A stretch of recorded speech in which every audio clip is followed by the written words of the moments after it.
we're pretending like we're actually following a schedule here. We are officially live streaming. Hello, internet. Hello, world. Um, this is episode one. Ah. Oh, it's amazing and terrifying. So this is going to be available as long as the Amazon servers keep up the whatever this archive is. Um, I'm looking at our lovely. Because they're drawing extra power from what I understand, so there might Yeah, be that's some probably what it is. Yeah, if it gets cold, then all of the archives will be down. Yeah. Um, but yeah, so for anyone watching live, I think our at the moment is it our single viewer pressure. is going to be coming in from the other room. Yeah. And there we go. Hi, they say. You're able to you are able to, if you want any of our players, and specifically our guest, who I'll be introducing in just a second, go to twitch.tv/youarelegion, and then you can pop out the chat in a new window and then close the main window so you don't have to have like a background going of the video.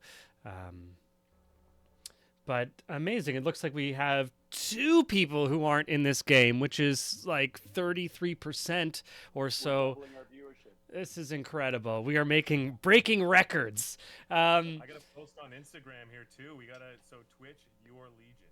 Go live. Yeah. Oh, Twitch.tv/youarelegion. how to work my phone. Yeah, I need to get like an what do you call it? Moderator, comptroller. We need to. This is what we're gonna have in our production meeting coming up about like what's the first money spent, and Yeah. I know my vote is to like some sort of support on Yeah. this end. Um, yeah, so let's go around and do a little introduction. We have a website.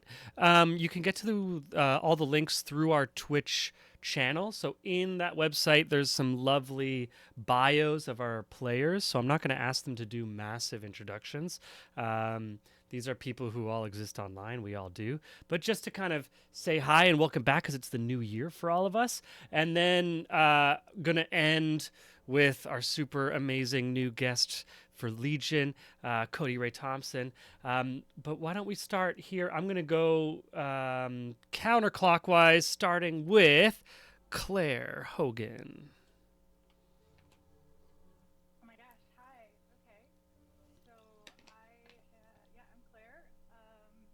Do I start with Arlie? Like, is that who I'm introducing or myself? Yeah, we're discovering the format as we go here.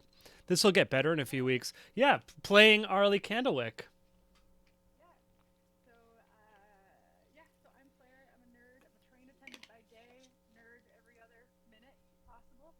Um, I play Arlie Candlewick, a Kender cleric, um, with a noble background. So her whole jam was that she was part of the fancy class of ladies that go to balls and drink things and cavort. And then she was plucked from her life of nobility and sent to be essentially like a monk, like in like friar's robes, very very humbling for her. Um, and so it's part of the Candlewick family must always have one Candlewick serving at the clerist's tower, which in our version of Dragonlance is full of clerics. Um, or well, but clerics in a non-magical world, because as you know, Dragonlance has lost magic, and so they're just clerical beings. They're just like little bureaucrats. Lawyers, yeah. But then one day she woke up with cleric powers and demanded that the cleric's tower send her out into the world as the wandering cleric, and they had to. She Yeah. made some rules that made them have to do that. She used her Um, superpower, which is research and loopholes. yeah, knowledge Chat cleric. can apparently not hear us. Only you, Koi. Oh, we're having trouble hearing anyone. Really? Not. Oh, Claire, can you turn up your mic at all? Sam, you can try talking, Sam. I'm just going to I have Yeah. my ringer in the other room. Can you hear anyone? Can't. Alps? Very soft for players is coming in from chat. Everyone's quiet. Okay, the word on the street is everyone's quiet except for me. Okay, I will turn up my mic, and we won't use the AirPods. 'Cause, Well, I actually hear you just fine though, Claire. Yeah, me Yeah, too. no, everything Same inside volume. I of have unified volume. right now in Discord is good. It's very soft for the players. I'm going to do some little back end here. I'm going to pop up people by about 4 decibels. I don't know if that... Let's try that out. Mic check, mic check. I don't need a mic check. Veda, mic check. Veda's our guest with Lindsay. Say hi to everybody. Hey! Is this better? Is it coming Hi, to friends. Bailey? That camera. Hi, chat. Is this better for better audio? Just need chat to sign off on each one of us. We'll Right. Yeah. Claire's still a bit soft. Can hear you a little. I'm gonna just pop it up another. Boom. Let's try this. I've just popped up the audio for everyone quite a bit more, I believe. My mic should be picking me up. Okay, I think I've just I've upped gone- 10 You're in decibels Discord. for everyone. I've ruined everything by output. Okay, I should be able to hear now. You're loud and clear in Discord, Claire. Like I can hear you perfect. Okay. All right. Cool. Switch Let's keep- microphones. Yeah, I mean, I can hear you fine. It's really just it's the chat, or the Twitch viewers that we want to be a part of our world. Thank you, Claire Candlewick, Arlie Juniper the Third. Yes. As many names as possible. That's how you name Yes, exactly right. What was the word you used? Cavoling? What was that word you used? Cavorting. with the elites. What a great word. With no responsibilities. Excellent. I'm going to keep going in my little anti-clockwise here, down to my bottom right, our resident painter, Warhammer extraordinaire, working on a massive army of orcish denizens. Michael C. Hey!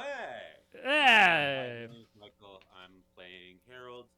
Harold is a halfling rogue, and he carries a bucket list of things that he really wants to do. Ultimately, that's why he joined the party, because he thought it would facilitate his execution of that bucket list. And he also carries a lot of baggage. That's really all there is to Harold. That's awesome.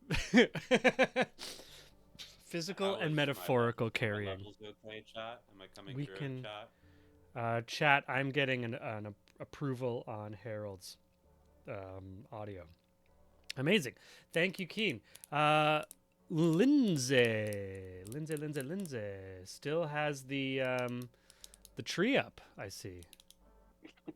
Yeah. Tree collection is tomorrow. So Oh, or something. nice. It's this week sometime. So yeah, Okay. we'll be getting rid of it. Hi, Lindsay Owen Pierre. Just like everybody else, I'm an actor with a lot of free time, and nerd, D&D nerd of 30 plus years. Played every type of D&D, so I'm super excited to keep rocking in the 5e with these guys. Hell yeah. I'm playing Bubo, the Owlin Ranger. Grew up in the what is it? Sylvanestry. Sylvanestry Forest Mhm. with my mentor Nire, who taught me the ways of the wild, taught me, kind of honed my hunting skills, and peculiarly, when the baddies came to town, my master was killed. I was afflicted with peculiar magical, we'll call it an affliction, where he's imbued with magical energy, but whenever he does it, there's unpredictable results to it, causing him to have these wild magic surges. After the baddies left town, or when I left town because of the baddies, I went on an adventure to warn the world and ran into this gang of, I don't even know what, these crazy people. I was kind of a Boy Scouty type guy and ran into all these nutso people, but grew to love them, and some of their crazy ways. So I guess that's basically who I am for now. Yeah. Yeah. Hell yeah. Thank you, Lynn's boobs, Lynn boobs. Continuing my way up now in the left column, we have DJ Kevorkian, Sam. On mute. Hey, I play Thaddeus Turnpike, son of Jersey Turnpike, which is a family, a sort of like landed barbarians. They were coastal sea raiders who eventually, the people were like, if we just made you our nobles, will you stop? And they were like, sure. And they've sort of existed on the fringes of noble society since then, up in Nordmar by Dragon's graveyard. Thaddeus is a second child, precocious and outdoor loving. He's also just ginormous. And not just like ginormous, but incredibly good looking. Fabio-esque figure who, no matter sort of what injury he takes, like if he ever takes damage, his clothes always rip in the right way. But unfortunately for him, he had massive magical talent, which he sort of ignored and put off, even though in Kryn, anybody that does manifest magical talent is supposed to go study in a tower. Just as he was sort of leaving home to finally make good on this quest, he met the party. A lot of adventuring happened. He was not the best spellcaster in the world. A lot of times his spells would backstart into rages in which he would bash things with his axe instead of casting spells. He really wanted to slay a dragon, but instead a dragon slew him. And then he was recently brought back to life, and I guess we'll kind of see what that did to him. Thank you, Sam. Yeah. And Sam's hair, I think, that was like a character choice, right? Like you're growing it out to represent Thad's. Sam's in costume, effectively. This is for D. Yes, this was. Yeah, it's 100%. Yeah. Yeah, you're constantly fighting with your agent. Like, come on, Sam, we got to get rid of this hair. It's like, but Thad's still going, you know? He has yet to be shorn. Yeah, amazing. Thank you.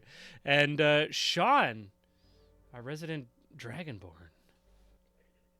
Hey, I'm Sean Boyd. I'm in the States in Las Vegas. I am playing Aelric Tiamaticus, a blue Dragonborn fighter battlemaster. I chose that very purposefully because I learned D&D decades ago, played for decades, but has been decades since I've played. So I've been relearning with the gracious help of my colleagues here, and I sort of self-imposed myself as a tank so I would have less to worry about. It's worked out well. I'm very proud of my contributions. Know your role, love your role, and I'm with it. I'm an actor as well, and I also teach at the University of Nevada, Las Vegas. Aelric is, as far as he knows, the last of his kind. He was born and raised briefly in a family of Dragonborns, in a kingdom of Dragonborns, but they were slaughtered by an unknown force and he and his uncle were the only ones to survive. His uncles escaped with Aelric when Aelric was quite small, and sought safety in an older part of the mountains that are in the desert in the south of the map there. The country escapes my mind at this moment.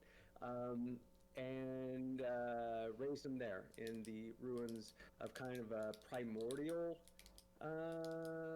place where the Dragonborn really started to take root in the earliest days. And eventually his uncle died, leaving him alone. And it was at that time that he decided to go out into the world and see if he could find any of the Dragonborns, but has not yet been successful. But what he has been successful in doing is finding the wonderful found family that surrounds him.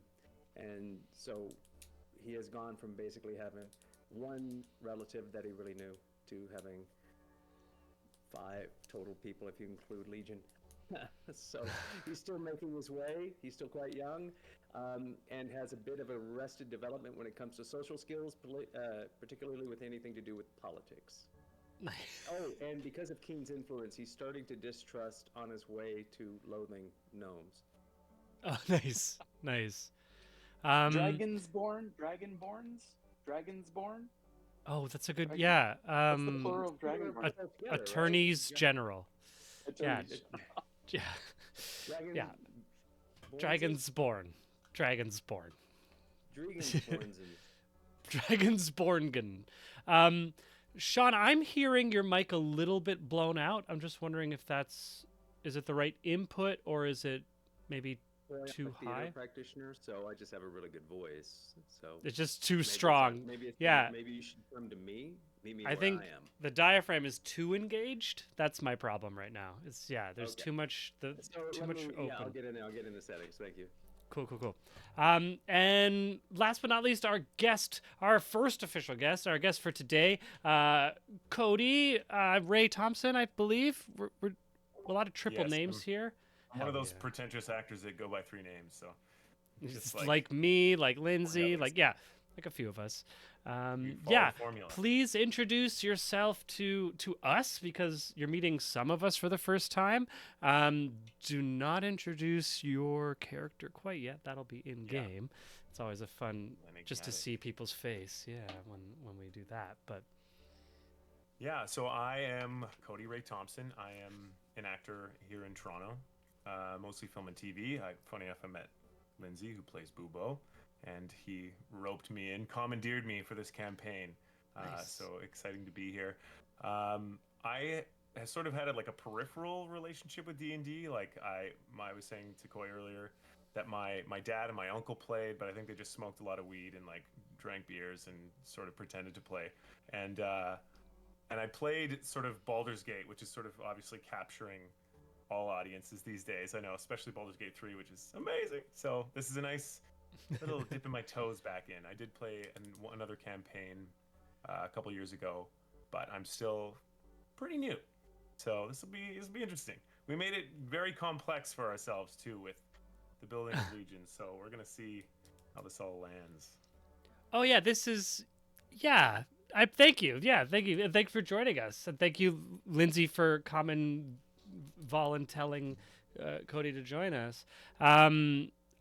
Just to kind of explain myself and why we're here. I'm triple named here, Nicholas Coy Santillo as well. Your humble dungeon master and comptroller and Twitch moderator. And overwhelmed producer. I don't do anything half-assed. So when about a year ago, Claire reached out and we were unable to kind of link up to do a full session. And I said, well, why don't we just do one online with all the technology and make it live? And it took us about 12 months to get comfortable with the technology and build a little bit of a rapport with our ensemble, as we're going to use some theatrical terminology. But we are now comfortable enough to go into the broad world of the interweb. I don't need that judgment, Keen. Don't shake your head at me. Any idea what it's like being a non-actor in a room full of actors, Coy? I believe you were an actor until you decided you wanted an income. I think that was the real deciding factor for you. Yeah. So, yeah. These are tests. There are those of us who act and those of us who are getting paid, and it is a small Venn diagram of overlap. But it sometimes exists on this very channel.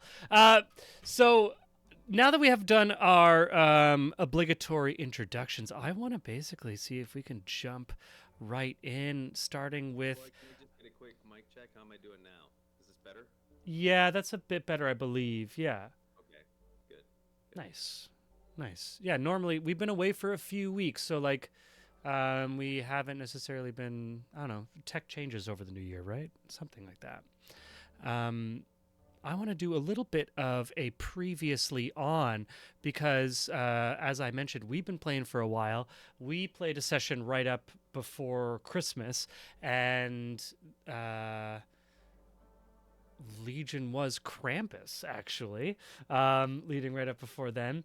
So I have a little bit of the little bit of assistance that I do get does come from ChatGPT when I'm just like, here's some bullet points, just make it sound better for me, please. So I'm gonna read us a little bit of previously on for all of us here, just to kind of remind ourselves where we're coming from, and for our audience watching, and then hopefully we'll just get right into it.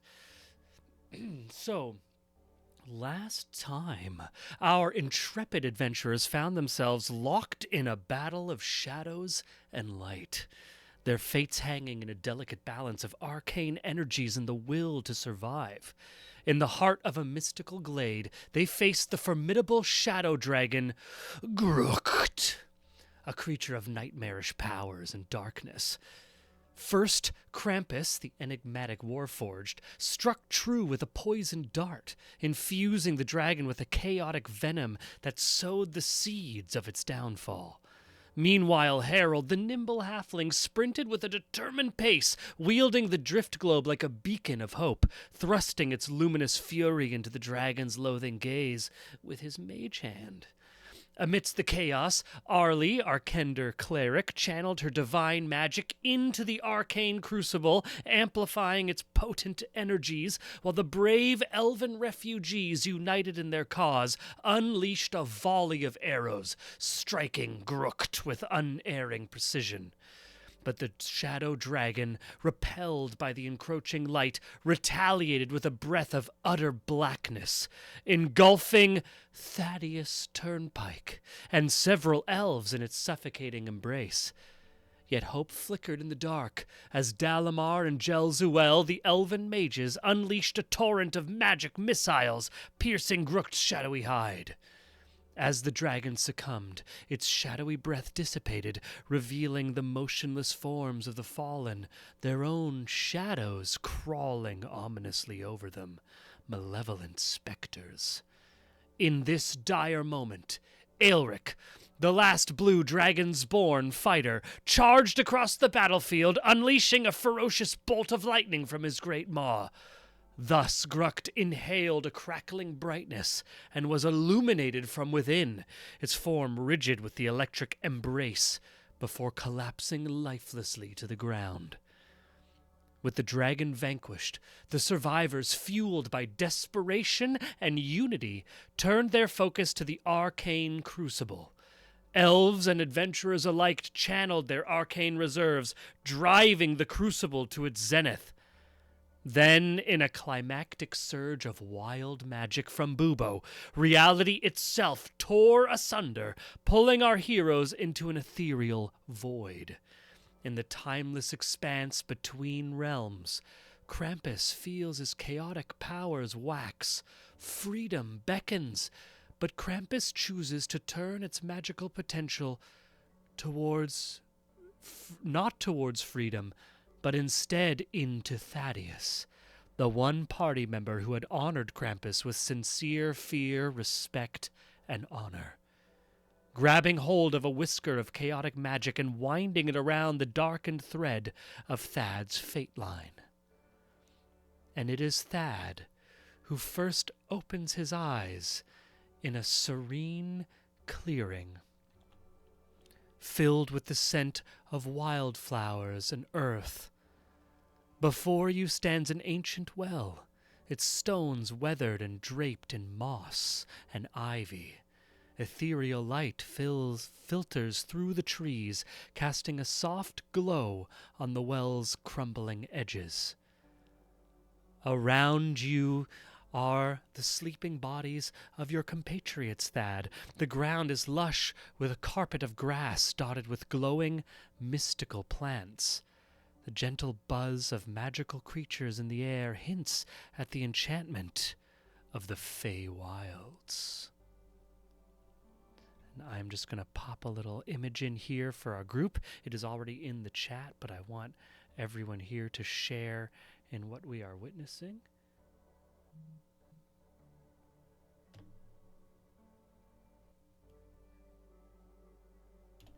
Did it post? It's posting. Posted.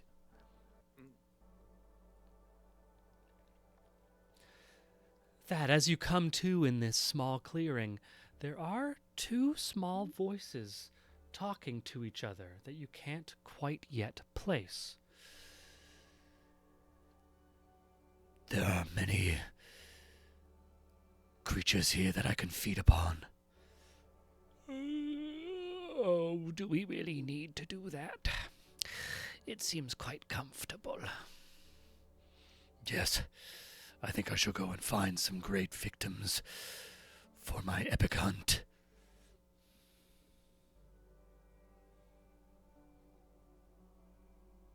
Epic hunt?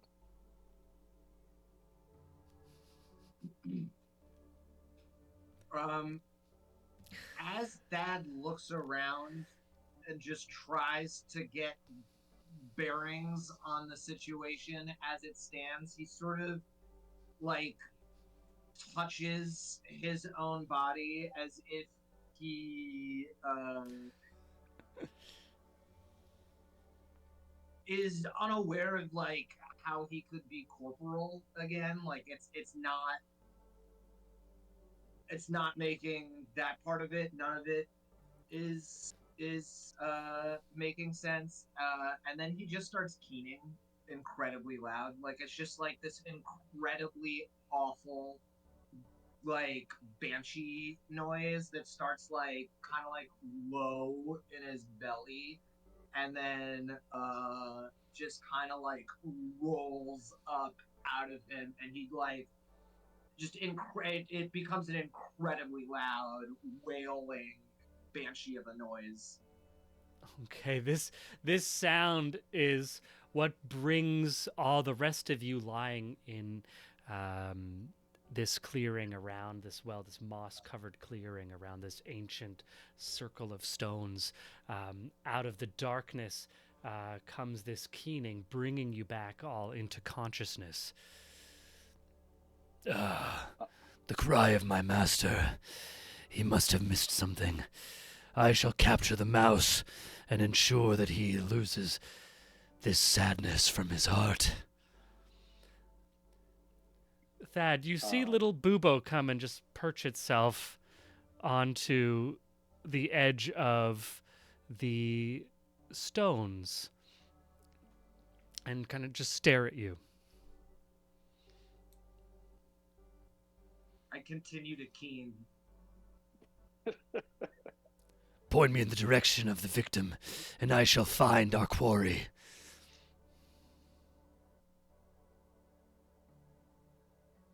I continue to keen. Harold. Within my keening, though, now it's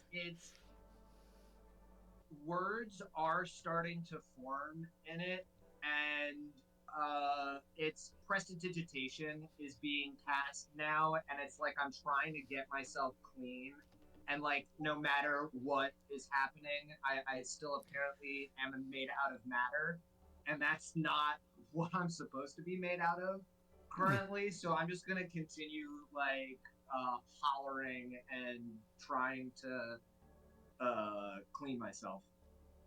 Harold sits bolt upright and looks around. What position is that in? Is he reclined? Is he standing? Standing.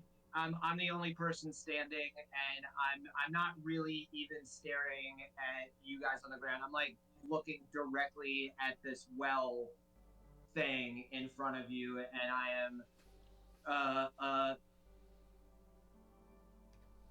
there is a beauty in my spell. You have heard me cast spells before. Uh, it's never sounded this clean to you. It's within this, like, the noise is both horrible and beautiful. Um, Harold goes, "Hey, Thad, Thad, are we dead, Thad?" That, and when you say dead, that stuff, like, just, it's like an instantaneous, like, shut off, and like I freeze for a second, and I look over at you, and I'm like, we are very much not dead. I should be. I should. I. Where is? Do I see Legion anywhere? No.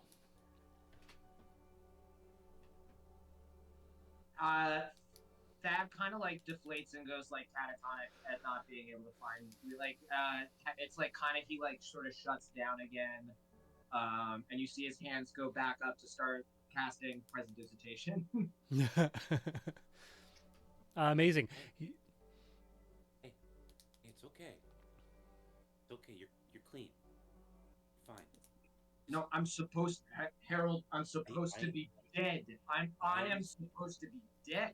You know, I was supposed to be dead too. No, you were never supposed to be dead. You're supposed to lose your arm. That's what you're supposed to give up, Harold. Dad, I tug on his jacket. Can you just come down to my level for a second, buddy? Thad at 3'5", and Thad at 6 foot something. Harold at 3'5". As you tug on my clothes, it's they don't look burned. It's almost like plastic peeling. Like, even though these were like woolen clothes, whatever like the shadow breath has done has just completely peeled off. And as I come down, you do notice there is something physically, it's almost like a filter has been taken off, like that romance cover thing that he had going on is gone. He's no, it's not that he's like an unattractive man all of the sudden. It's just that, like, Disney birds aren't, you don't have a feeling that something should come and perch on his shoulder. And his face, and actually his whole body, he's like lost 30 pounds or something. Like, he's still 6'3", he's still a big man, but it's not an unhealthy weight loss. It's just he looks way more haggard. And as he leans down in front of you, he goes, "The order, Harold, was me. Then it's supposed to be Bubo, the guy who replaces me, and then your arm. That's the order, Harold. That's the way that it was supposed to happen, Harold. All to get the two of them." He points at the dragon born and at the sleeping Kender. "All to get them where they're supposed to go, and now they might not be able to get where they're supposed to go, Harold." What you saw is for you. The future is unwritten. You're alive. You're alive. I don't know where we are, and I don't know where Legion is, and I'm scared.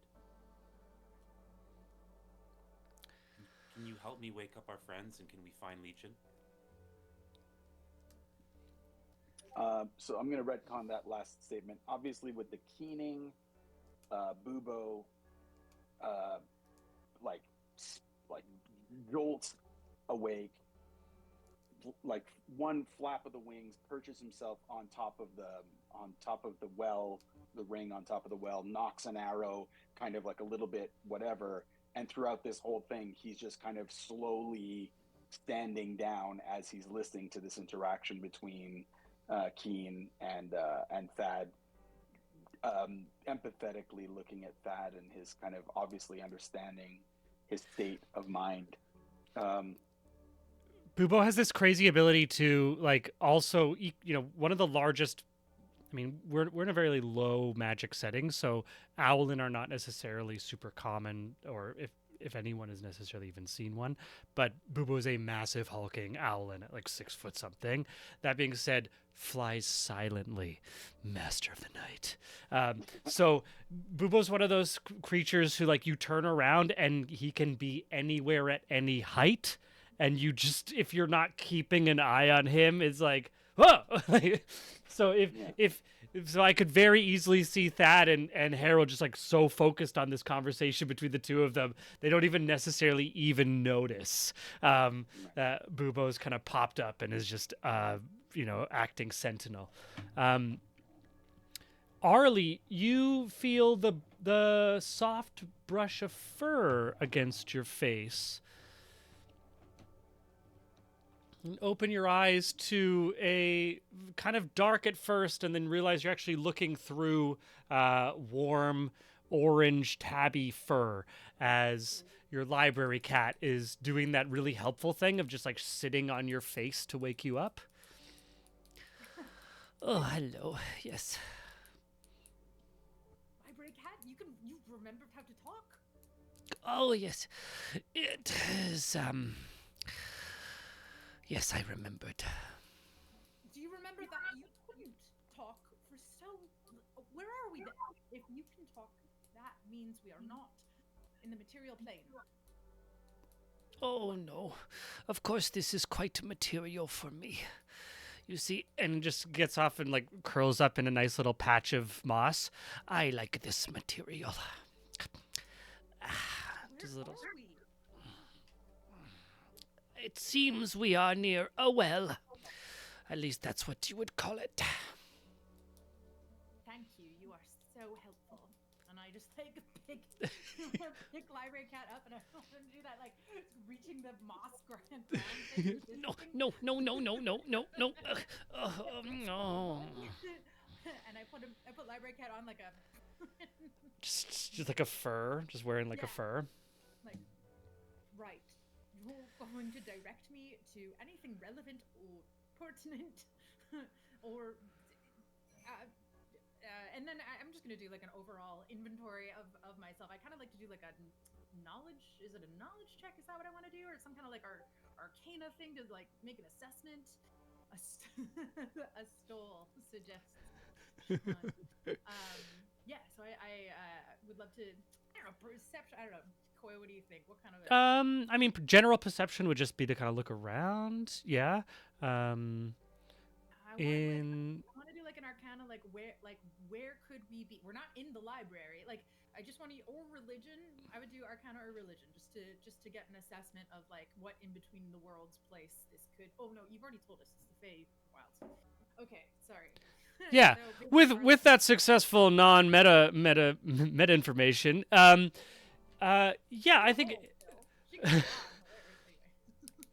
it's definitely you're in a wilderness setting, but there are these indicators that at first, with like the kind of general sense of discombobulation, you might overlook, but as you kind of become more comfortable in your own body and in the space, they scream unnatural, but the way that they present themselves makes it more and more clear to be that this is a realm kind of aside, and all the little indicators kind of point to Fae.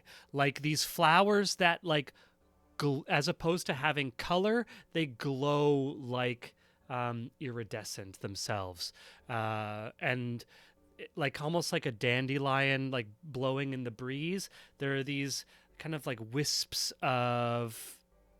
from flowers that kind of turn almost into almost looking like a creature or an animal, and then like in the wind become just like a plant again. Like there's this kind of the line between what is the word? It is fauna and flora is very soft in this space. She's just like Right. Well, given that you actually know nearly everything there is to know, if you think of something helpful to say, please elucidate us. Possibly the sound coming from down the well might be useful. Is this an instance where hearing this, I may be able to do either a nature check or to know where we are, or a history check to know where we are? Considering my proximity to elves and whatnot from this Sylvanestry. Yeah, what you can give me a check to kind of get like a better sense of like where you are, if looking for like a. So would it be like nature would be like I know geographically where we are, or would it be like history would be more like, oh, this is I've heard of this place kind of thing, you know? Mm-hmm. Yeah, you could either one. You can Arcana is like definitely more of like a magical kind of. You can take like either of those roles will give you something. Okay, it doesn't matter. I get plus exactly 0 to all of Okay, those, so amazing. it's really more thematically. So you know what? I'll just say Kind of based on what you're looking to find out, right? Yeah, I just want to know like where have I heard of a place like this? I just rolled a natural 16. Yeah, yeah. You've definitely heard of the Fey Wilds as a space. Like, they are a space that exists kind of. One of the translations from Elvish would be sideways to our space. So it's a lot of Fey directions. You know how, like, in a lot of languages, there's no left or right? It's all like cardinal directions. Elvish has that kind of thing where it's all kind of cardinal directions to specific places or directions. Whereas the sideways step is one of the rare uses of a description that doesn't actually fit in, like, it's not east, west, south, or north.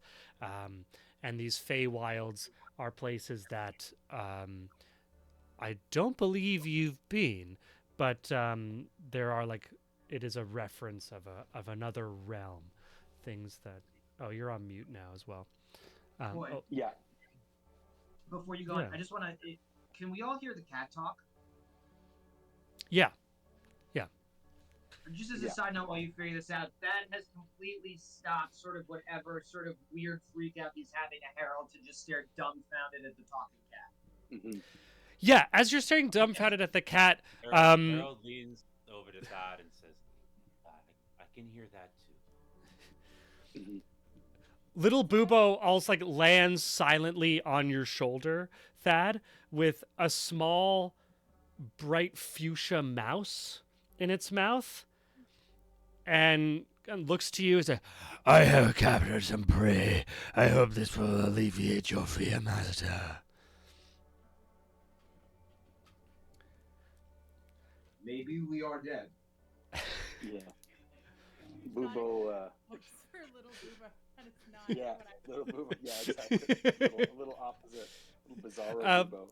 And out of it was the library cat who first mentions it, but there grows a creaking, almost like an oak tree in wind, from down in the well, echoing up.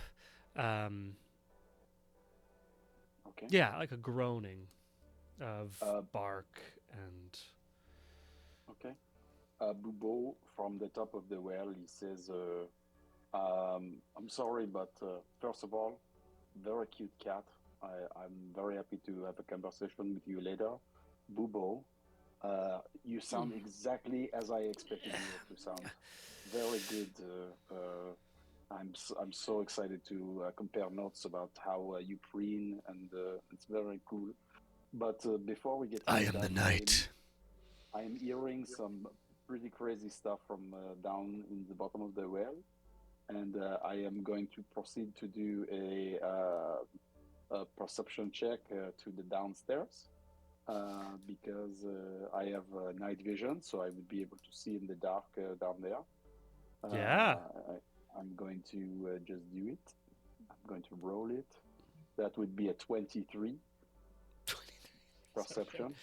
Awesome. Okay. Yeah. So, Bubo, are you still like perched on the top circle there, or are you like I can see just I can staring see, right down 120 with your dark feet down vision? into the well is my dark vision range. Amazing. My All right. range.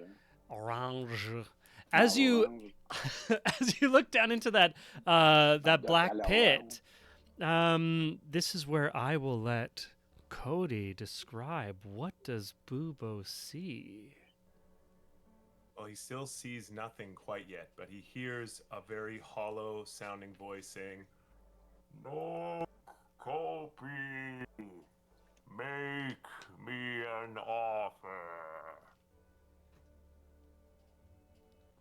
I'm sorry. Bubo Yazami. I'm sorry. Milk and coffee make you an offer. I don't understand what you say.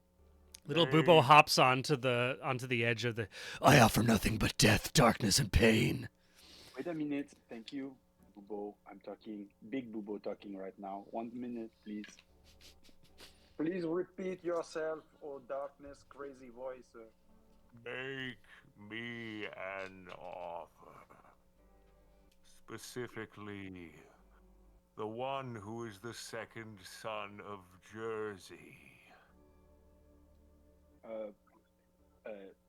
Thaddeus, it seems like the crazy, weird voice from down at the bottom of the well in the darkness. I think your nightmare is not over. The darkness wants to talk to you specifically. I am going to. I'm going to cover you. Is that cool? You talk to it, and I'm going to cover you. You can take Larry Cat for moral support. I push the cat away, and I'm should be dead anyway. I look to sort of find where my axe has gone on the ground before I approach the well, and I sort of see like the band of it, and I go to lift it like up, and the top of it has just been like completely rusted off. Like the corrosive dragon's breath has warped the metal of it till the top of it is almost like a nub, and the bottom of it is broken off. And there's like just like this brief flash of like absolute sadness across Thad's face, and he just grits it and he walks over to the well. And I look down into the well. What, is it still just blackness at the? Bubo says to him, that is the voice in the well, the dark, crazy, scary voice in the well, is asking you, specifically you, I don't know why, because of your great hair, to do an offer to him. He would like, she would like, they would like for you to offer them something, an offering. I don't know what that means. That's all I've got. I don't have anything more. I'm also scary. Yes, you are. Yes. Yes. Thad stares down into the well and shouts, "Considering I was supposed to offer my life, what more could anybody ask of me?"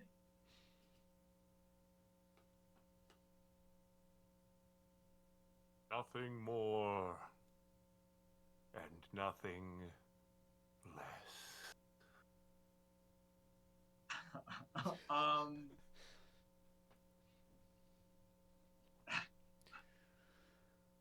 Thad gets up, stands up onto the top of the well, Dad? turns around, What are you doing? looks at the rest of the party, Wait a minute. looks at his broken, beaten axe, shoves it, like throws it into the ground in front of the well, sort of stands upwards, goes into like a T pose, and I just falls backwards into the well. Oh my god. Amazing. First off, it is not a 6-foot diameter space. So it is. How do I need so to get in the well? It wants nothing more, nothing less in my life. I'm jumping. that's in the well. fine. I'm going to say roll a 1d4, please. I do feel like we're at the the first scene of There Will Be Blood. Not, you know what I mean? Where he's like in the well, My he breaks boy. both of his legs, bounces off both walls every 15 times. Yeah. Oh my god. That would be a one. Crazy. 1. Okay, Thad, as you do this like epic sacrifice backwards, kind of trust fall,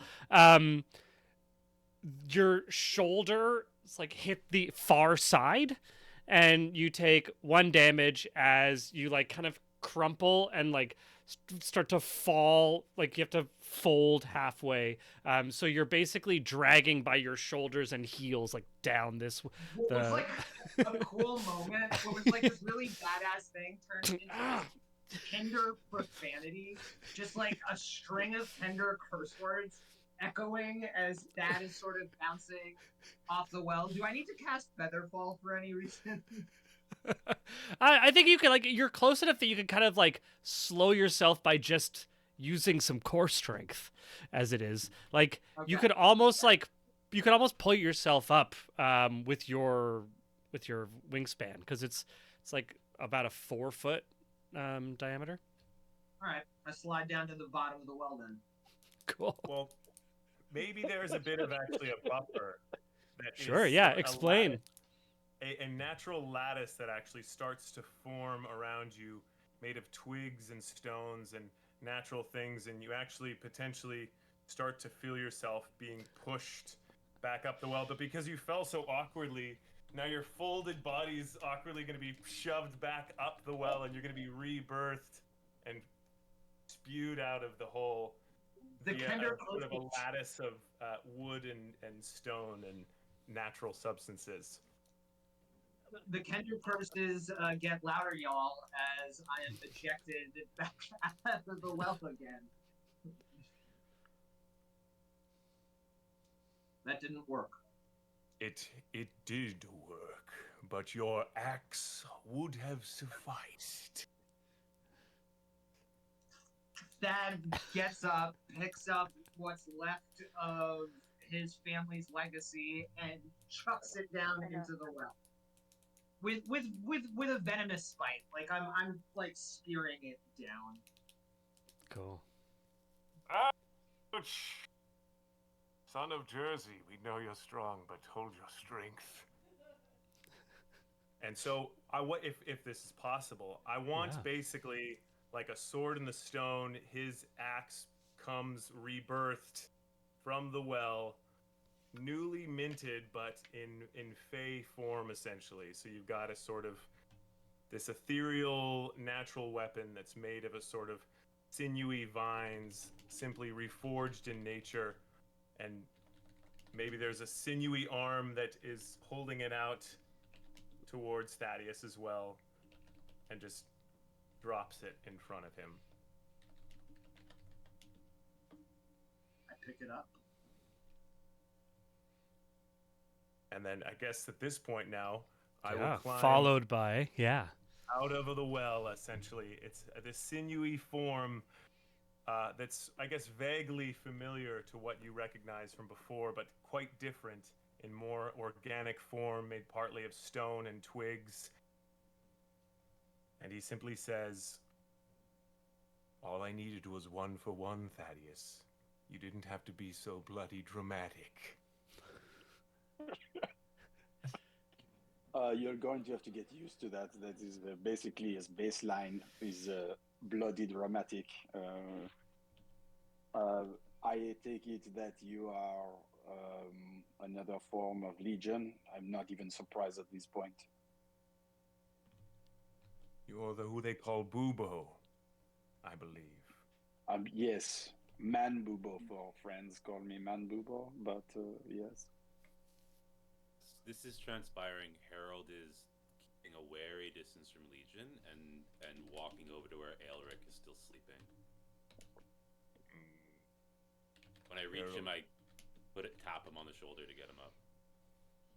You've no reason to fear me, Harold. You've already suffered the worst of your fates. Where is your Fiona now? You have nothing to fear from me. I am figuring these things out as you are. I have no memory of where I am or who I am. So do with that what you will. I know I carry something in me, but the whispers have grown quiet. And as you see from my body, they are nowhere to be seen, these gems that you remember. I hear nothing. The voices have gone quiet. I am simply a product of the environment, as they say.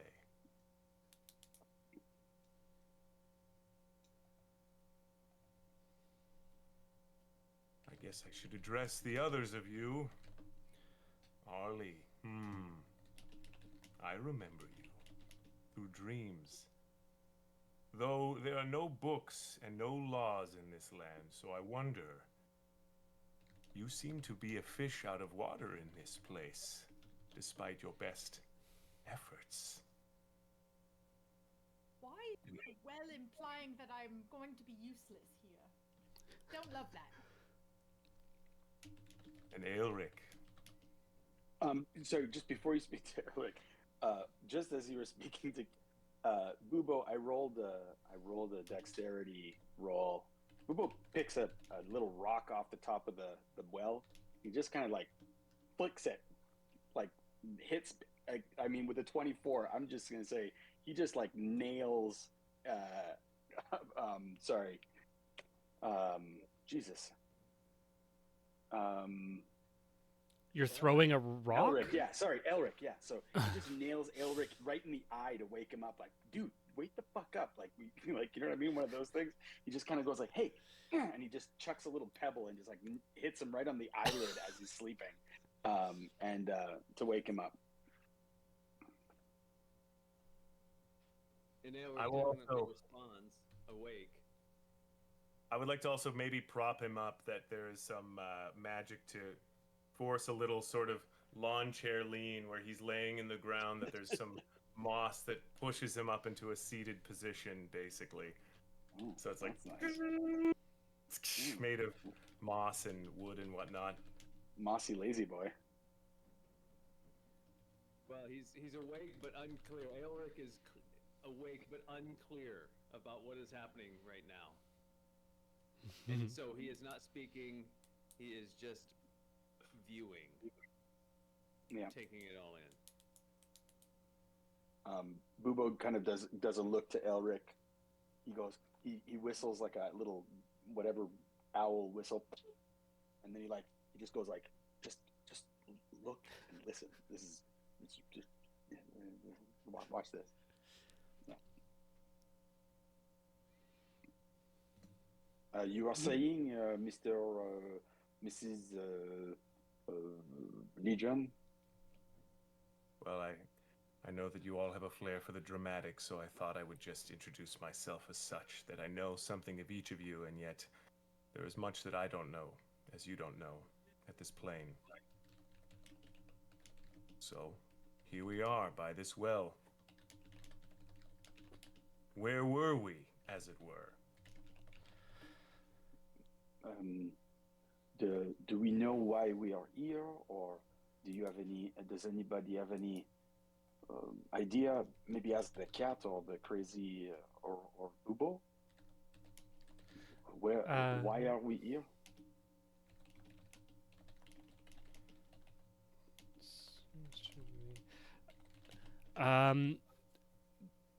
Who's got the highest? I think it's Bubo who has the highest perception, if I'm not mistaken. Correct, or like passive perception?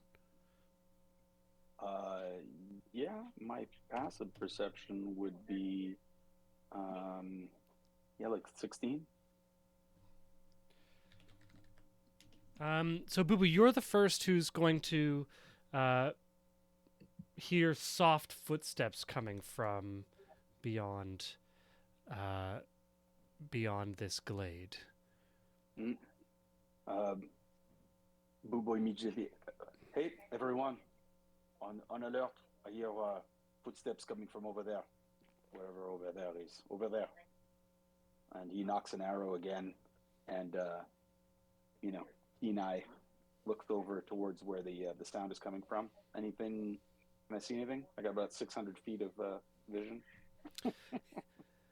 Yeah, I mean, there's like hills and trees, so like the direct line. I don't think there's much of a 600 feet of a direct line, but everyone is turned and ready because of Bubo's warning, and so you're all there looking when you see from around one of the bends comes a fairly well dressed, and I'm just gonna bring this in here, large gentleman, with a kind of curled wig and a little walking stick. Oh.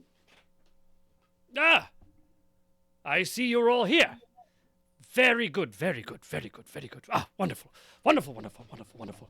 I see. He picks up his pace a little bit and like tuck, walks further towards the group of you. He has very small little beady eyes, the face of a brown bear standing on his back two legs, and very well kept and smelling slightly of lilac. Right, quite. He goes over to sitting on the circle of the well is little Bubo, and bends does a very significant kind of French regal bow and says, "Ah, Bubo, the wondrous hunter. It is good to meet you. Yes, and you must be," he turns to the library cat on your shoulder there. I'm afraid I can't quite place you, young one, but you seem to have found a very lovely perch, and I'm sure both of you will be welcome. Yes, it takes a little handkerchief that's like very latticed, and wipes his brow. Oh, quite the perambulation to get here, but I told them I was right, and right I am. Well, shall we?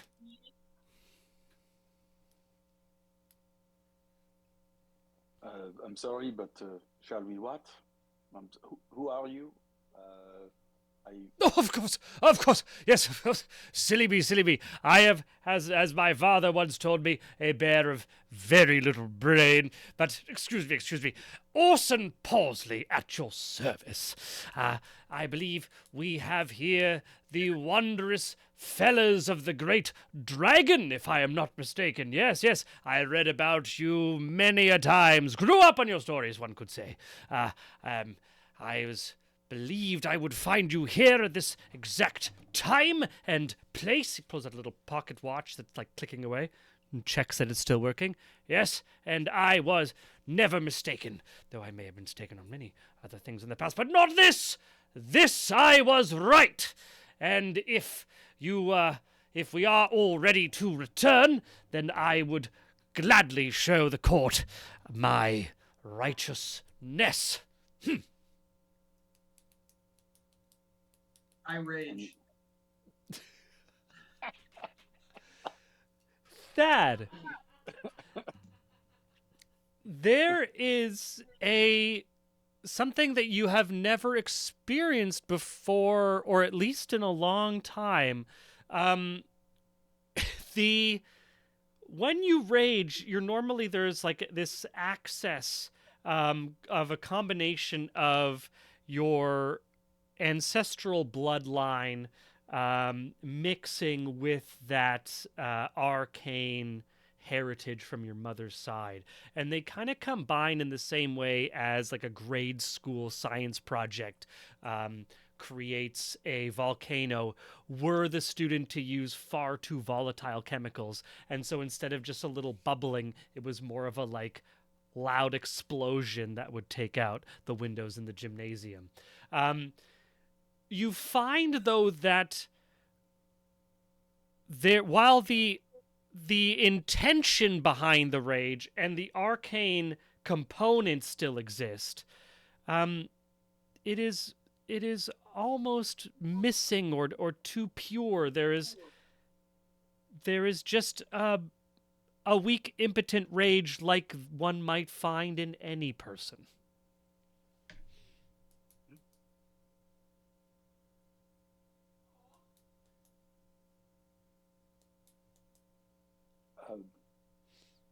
I cast Fireball straight up into the air.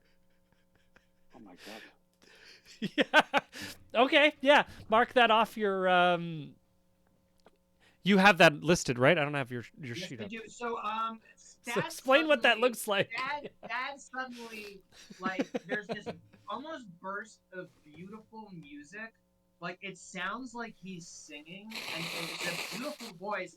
And as he does it, he sort of raises his hand over his head, and suddenly there's this surge of magical energy as he's wiggling his fingers, and a fireball shoots like 120 feet up into the air and just sort of explodes over the forest like a firework.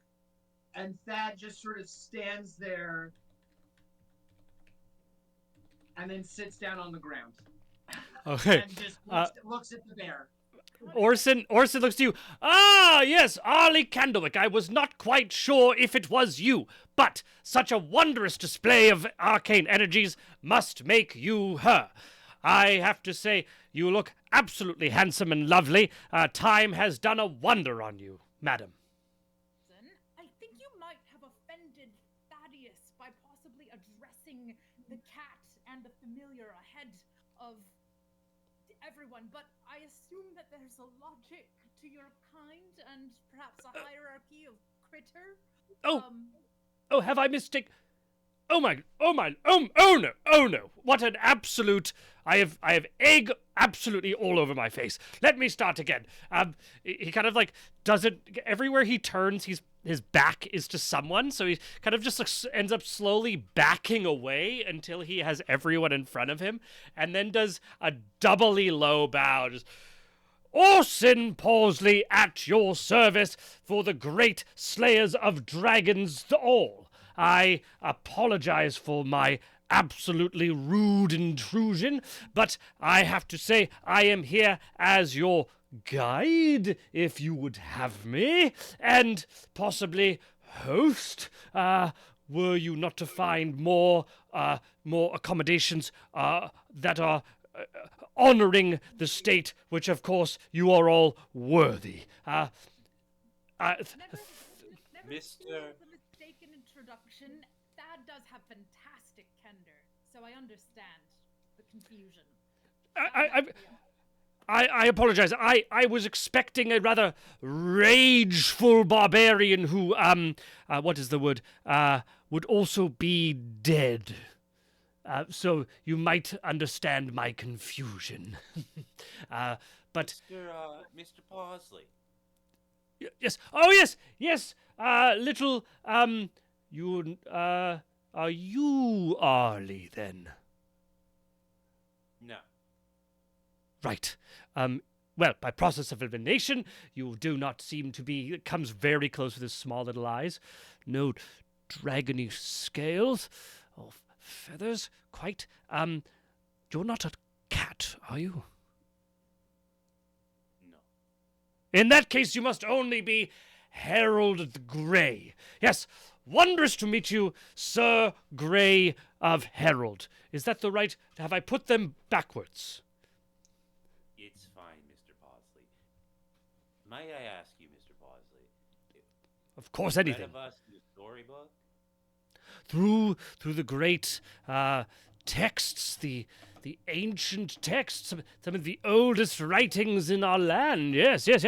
Some people say they're just fairy tales, but I knew they were the truth. Yes, there is truth in all ancient texts, yes.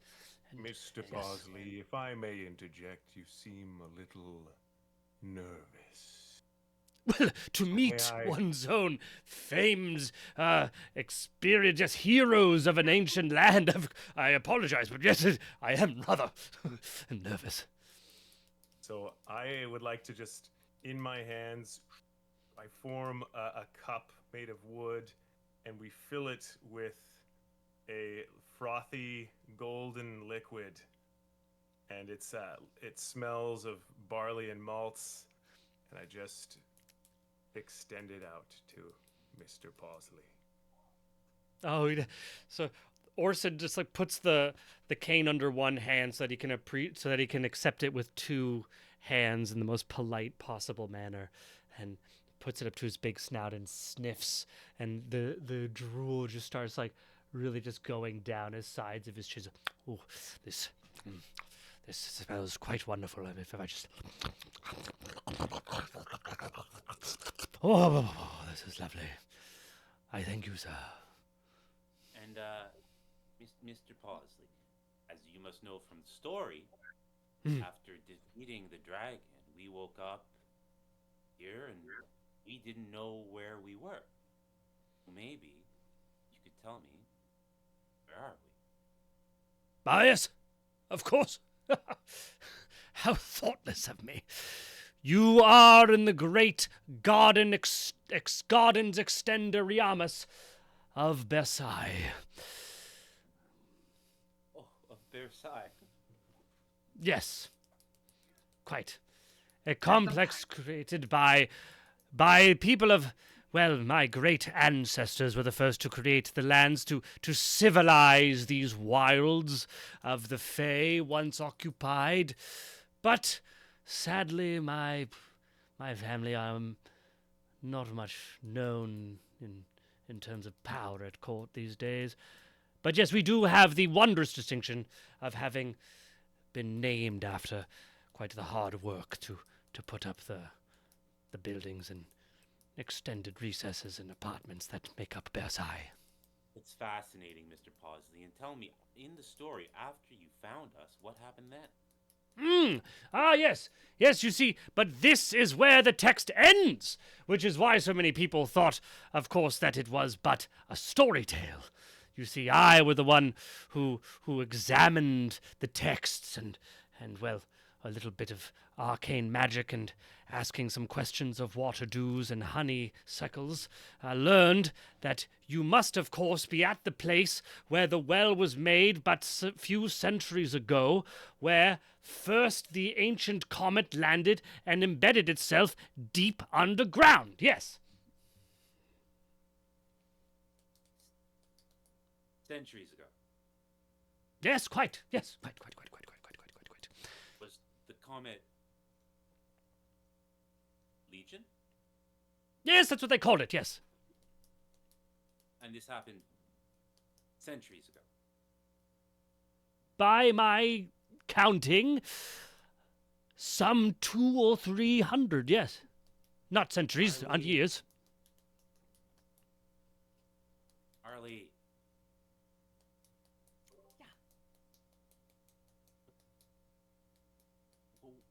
What is this place? And if centuries have passed, when are we? I think that's the relevant question, is when, because where is the Feywilds, very clearly, but... Oh, of course, my apologies. So, let me just see if I can get a glimpse. And she pulls out her book of all the best friends go on their fantastic fanfic quest and opens it to the chapter that is constantly rewriting itself, where, they travel with Legion to the Forge, ... And she just goes to see what there is to see in the book that she got from Library Cat. All those. Yeah, so are you opening it to like the current moment again? Like yes. To the current moment? So opening it to the current moment, looking down, you see, and Arlie opened the page to examine the text, while Orson tried not to be too obvious in licking the bottom of the lovely cup that had been offered to him by Nunc Coepi. Koi, I stand up and start to prepare a spell. What does Arlie read? Yeah, Arlie, effectively, you are reading a third person omniscient narrative of the actions happening around you. So you don't have to look up to see what's happening. Okay. Can I also is this like can I also Spaceballs? Are can we I doing peek Spaceballs over right now? Arlie's shoulder and say I'm like, oh, it looks as though your books are coming in handy. I hope so. Wait, I mean, this that's is directly not- directly from the Library of Glean, so I should hope that I think I have that right. Koi, correct me if I'm wrong, but I think so it should. But I can't, unfortunately, Harold. I have no idea when. It doesn't say when. It's very journal style. Like when you forget to write, you're just like, I'll remember when this happened, and then you don't include the dates. But then you have no Maybe- idea when you watched a bear drink. The Zach? book You can look at the page before, maybe a page before, where how the writer writes us from that to this. Good idea, Boobo. Day before. Okay. Yeah, so you're going back. The thing about this book is like this is a magical book. This is for our audience and for Cody. The way that these magical books work is that like in one way the entire book is a table of contents. So you can open up the whole book and it can just be like chapter 1, chapter 2, this when this happened, where this happened, or you can open it from the back and find like it's not a glossary, I forget the exact word, but like looking up specific words and like it gives you pages. An index, thank you. That shows you how much I use books anymore. But when you open to one of those pages, you are now like within an entry, and so effectively every entry is eternally long. So going back, like it is many. You see Arlie start like flipping frantically back many pages as it's like, and that's when Thad a sharp hit on the back of his head as he fell backwards into the well. Flip, flip, flip, flip, flip, and like and flip, flip, flip, flip, flip. The fuchsia rat in the mouth of Little Boo. Flip, flip, flip, flip, flip, and when you come to the moment before you all wake up, you actually come to that ripped out page that had been ripped out when you dropped the book right before the dragon encounter, if you remember that. Your book is a very, very unsatisfying book. I agree wholeheartedly with that. Now it's damaged, so I've got nothing. Sorry, I don't know when we are. It's only good for Spaceballs, that's it. Nothing else. Maybe one day it will come in handy. I hope so. Today is Thad finishes up toying around with sort of like he's sort of been toying with like a little like it's almost like a little kid playing around with something since he's cast the fireball, and sort of like with the staff something happens and he readies his spell and his hands start sort of like lighting on fire and he points his palm out towards Legion and he just says, "Bring Krampus back."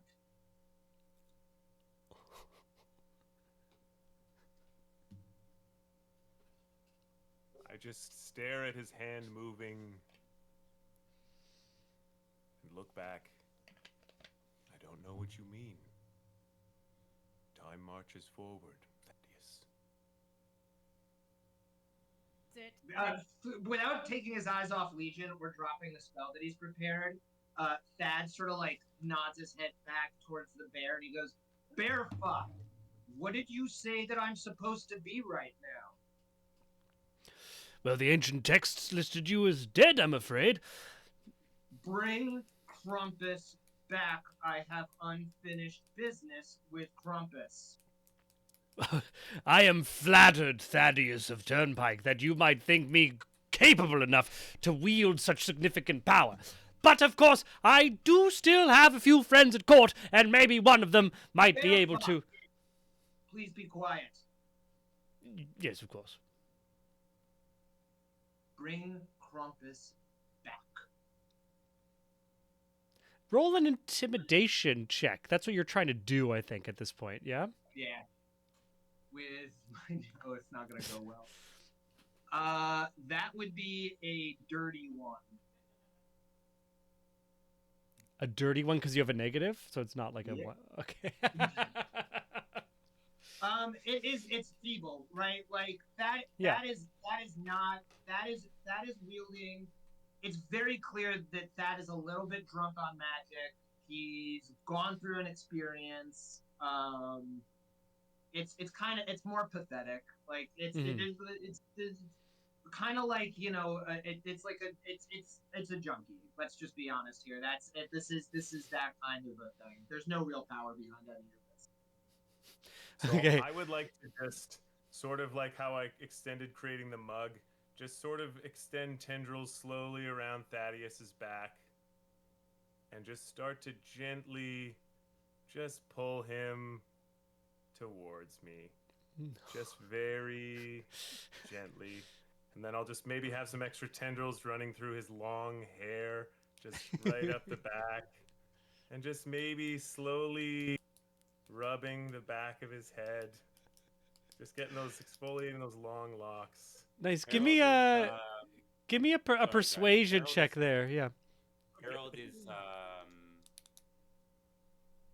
like a flash between Ad and Legion, facing Oh. Legion. Get your fucking tendrils off him. Thad, calm the fuck down without breaking eye contact with Legion. Okay. So I'm rolling here. Let me see how to. Oh, what am I doing? Well, yeah, actually, so we just had an interruption of the action, so you weren't able to finish that action. That was going to be a persuasion on Thad, but Harold has Okay. stepped in to defend Thad's bodily autonomy. It seems, and so we have now a bit of a standoff where Harold has now placed himself in between you. Can I have my tendril arms another set? You can try it. Come up behind Harold now too, and just slowly run those on the back of his head and start to cradle and nurture. Like just maybe Harold likes to actually get his little halfling ears tugged on a little, just gently massaging the lobes of his halfling ears. Cody, there also Aelric is an makes offer. Cody, there's an offer from chat. Oh Specific. yeah, I've not been paying attention to all this. There's so much going on. No, it's all here. good. Yeah, this is we make it simple here. I put it into the Discord chat as well, so you can check that out. Okay. If this was like a moment in a film or something like that, while all this commotion is happening, Mhm. I want to just like do a very like I want to ignore that and just like throw Orson Pawsley, Orson Pawsley. I want to throw Pawsley a question, like a kind of like I don't know what they're doing, but but I don't want to Sure. interrupt Yeah, yeah. Little sidebar. Yeah, a little sidebar here. Yeah. So I was But told, Cody, you want to I was finish told your? to add. Yeah, so I was told to add. I'll say this both to Harold. Well, I'm saying this to Harold, I guess, since he's now in front of me. I will say, this was a Yuletide gift. Thad should accept this gift. Little aside. Let's have a little aside here with Arlie and Orson. So, Orson, you keep mentioning court. Do you mean like the Seelie or unseelie court? Is that where you're from? I would love to know more about your sort of how you arrange your society and where a very nice coat. And Oh, yes. Some might say that the court is a bit unseemly, but I like to think that the fashions this season are quite respectable. unseemly. Amazing. Thank you. This is just there's a little sidebar going into fashions and parties and court talk with Orson and Arlie. Harold audibly Those says, conversations yeah. between the party and what's the dude? What's the bear's last name? Sir Pausalot. Pawsley. Pausley, there we go. Yeah. Actually, Aelric had made it over to Legion. Thank you. And had an aside during that time before Thad did all of this. It was just held between Aelric and Legion. So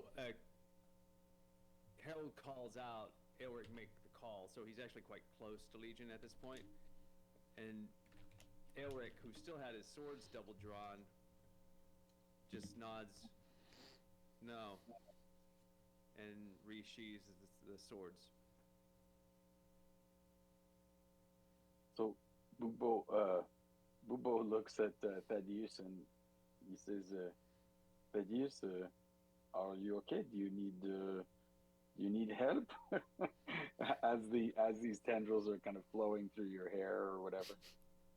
Well, actually, I have one more specific ad, basically. So from an additional fingers, I'll sprout 2 flowers, and I pluck them, and I'll place one over the ear and in the hair of Thaddeus, and I pluck the other, and I put it just over the ear and in the hair of Harold. You're muted, Keen. Harold is so fucking angry right now. At the flower manifestation, Thad doesn't want to release the spell, like, and backstart it, because, you know, holding a spell does require a spell slot. So he puts his palm up in the air, and a cone of fire shoots out of his hand into the air. And Koi, would a 20 Arcana check allow me to, like, how is Legion manifesting? What? Sorry. While the cone is going into the, Arlie wants to be like, Pausley says florals are in this season. No. Yes, floral's very, very attractive. This is quite. He even got the color right. How is Legion manifesting? Like, Legion is manifesting truly godlike abilities, right? It kind of feels that way right now. That we are not dealing with, like, what does an Arcana check get me with between the Legion that we are interacting with here in this presence and the Legion that we've been interacting with on the adventure? Of that. Yeah, so I'm gonna give you 2 answers. One I'll let Cody answer. The first on an Arcana check, and this is also something that you've now cast 2 spells, right? What level spells are those? What spell slot levels? The first one was a 3rd level spell slot. The second one was a 1st level spell slot. Okay, so the first one was actually a 2nd level spell slot that's going to be expended, and this one is going to be no spell slots extended. So we are in, like, kind of the opposite of where we were before, where everything costs Downcast? is downcast. That makes sense. So 1st level spells are free, 2nd level spells cost a 1st, et cetera, et cetera. The way that feels is just like the connection between magic and reality is just so much thinner here. Like, magic and reality are in the as a trained magician, magic, like, exists kind of as a quintessential element to the reality, and, like, with some training you can train yourself to feel it or to see it. Here, magic is truly one of the elements of the world. Like, it is actually imbued and part of everything. You can almost smell it and see it as a color, which is kind of what adds to the level of vibrancy everywhere. So the wielding of it is much, much easier and flowing. As to your kind of arcane analysis of Legion, as how Legion is different from the previous aspects you've encountered, I'll let Cody describe on a 20. He rolled a 20 there, Cody. Oh, okay. So basically, he is what he says, that he's somewhat like a product of the environment, and I think with what happened with Thaddeus, that he sees that he was given something and wants to give something back, basically. And there is, I feel like, a symbiotic relationship between the two. But yeah, so he is essentially built from this plane. He's part of the Feywilds, was this idea. So he doesn't have kind of the quintessential sort of automaton form. He's more of sort of an organic thing. He still sort of represents the same shape as Legion in terms of, like, the sort of general, I guess, silhouette. But you don't see the Godstones on him. It's more, if you see them, then it's maybe like there's a jutting out of a rock that's slightly discolored. So he's more sort of organic look to that. And I mean, in outside of the character, I'm kind of vamping with the plane here that we're in as well in the Feywilds, and I guess you're getting the sense from Legion that he cares not only about the survival of himself, but the survival of whatever powers, and this is, I'm going to leave this sort of intentionally vague, that helps to sort of move his cause forward. Thad looks at you and goes, after like expending that, like the anger's drained a little bit. Was it your fate line that Krampus tied to mine? I don't know, Thaddeus, but we're both here. My quarrel isn't with you. When we're back in the prime material, I hope that I can count on your vote to let me speak with Krampus. And with that, Thaddeus sort of turns his attention, like, sort of gives like a little bow of forgiveness, as much as Thad's pride allows him to. And he kind of now turns his attention back to the bear and starts to explore his staff thing. Cool. Yeah, your staff, I threw a little picture up there for you. The staff is like the metal still seems like deeply etched and weak. It's this like new vinage and growth has kind of like held it together in a way.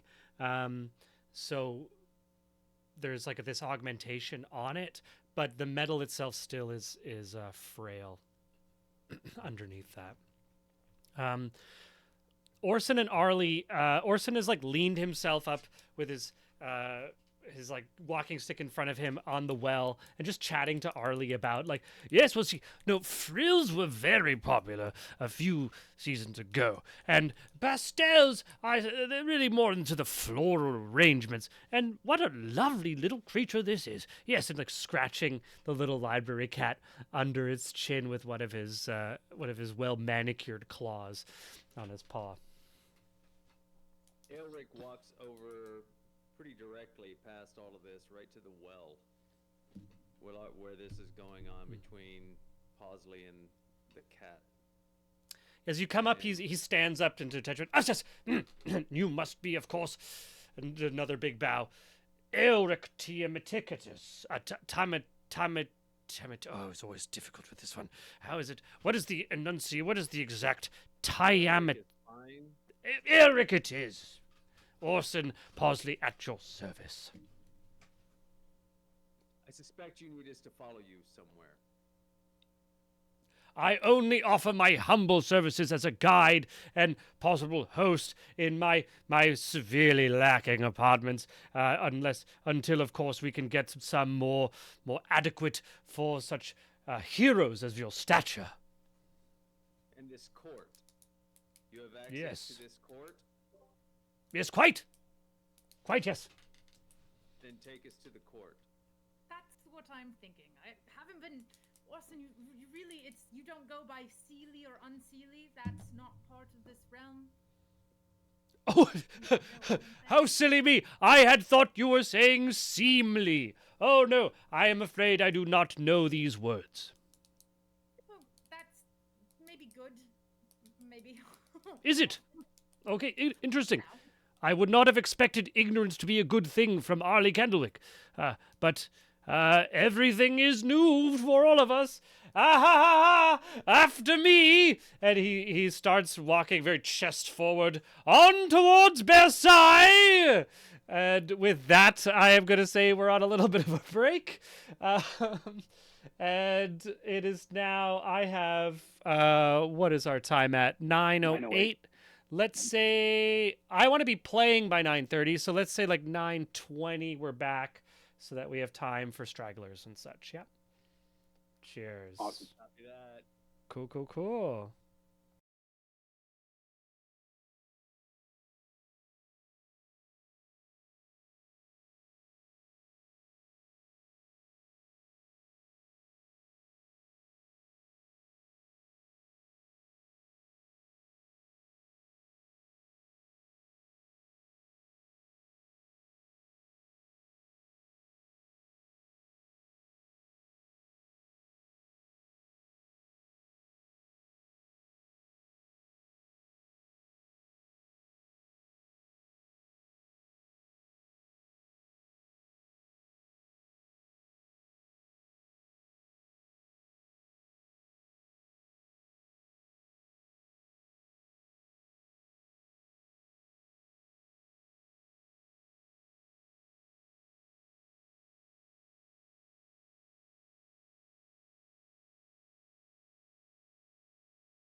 Sean doing Okay. a mukbang while we're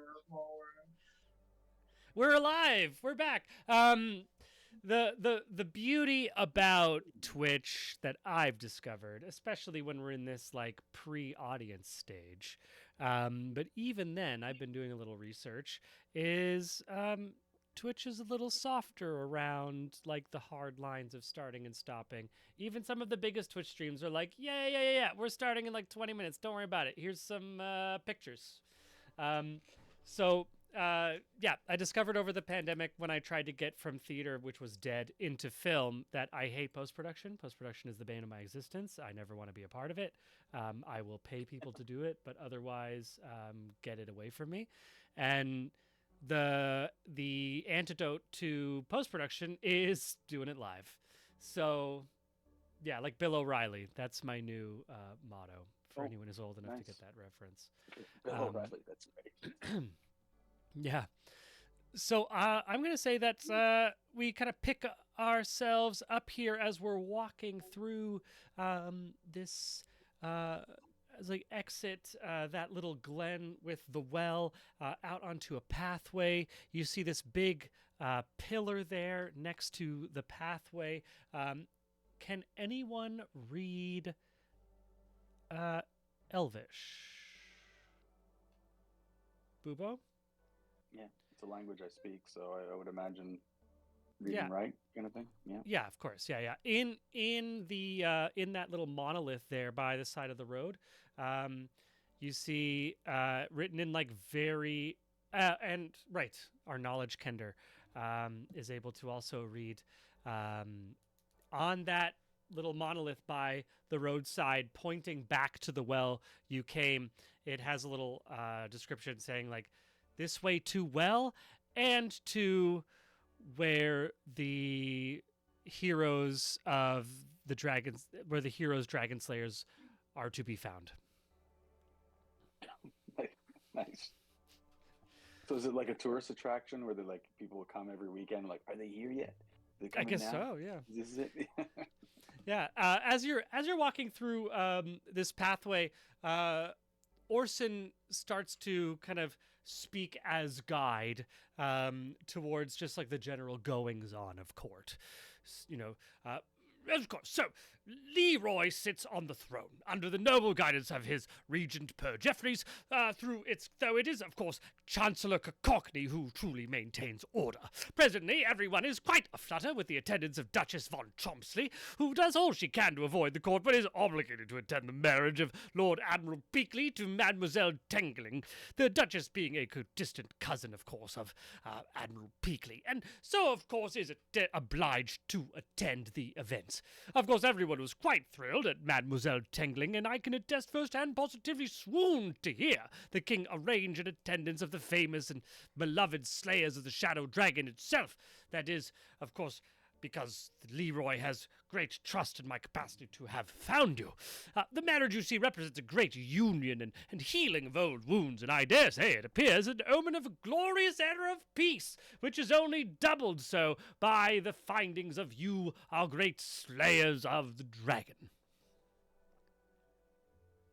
Arlie aggressively takes notes on everyone's names because she is not going to be embarrassed at court, even if she doesn't know this group of whatever. But the names are obviously written, they're all wrongly, you know. Yeah, for sure. The negative one to intelligence. We gotta include that. Yeah, as you're walking by, like as you can see, like there's like mushrooms that the hats of the mushrooms are made up of like little lights, like kind of almost like little fairy lights that are disconnected and just floating in that shape. And as you walk past them, some of them will like blossom up into the air and form a little hand that like points in a direction and then just moves forward and evaporates into just like dispersing. And then another couple, as you walk by, will kind of pointing, and they all kind of go into a circle like a little arrow with then like arrows pointing in the right direction. As you come out of this dark forested area, it opens up into a small glen here with some more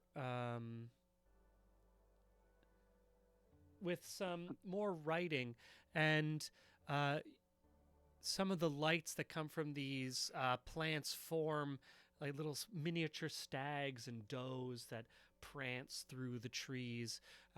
The skylight, you can see clearly stars, almost like it's twilight sky, but the light of the land is much brighter than if it were at twilight. So it's like it's a darkish night, almost like it's a sunset or a sunrise, but you can clearly see everything, even those of you without dark vision.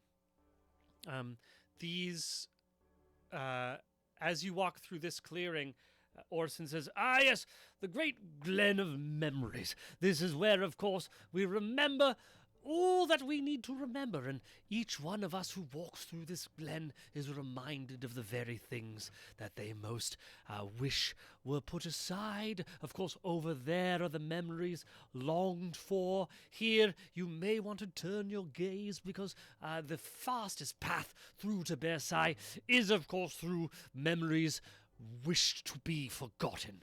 And he, with that, points his nose basically straight up and just walks through without looking at these mossy stones that are covered in sigils and texts. Does anyone try to read? No, but Aelric definitely turns to Harold and says, "If you keep your eyes closed, you can hold on to the tail."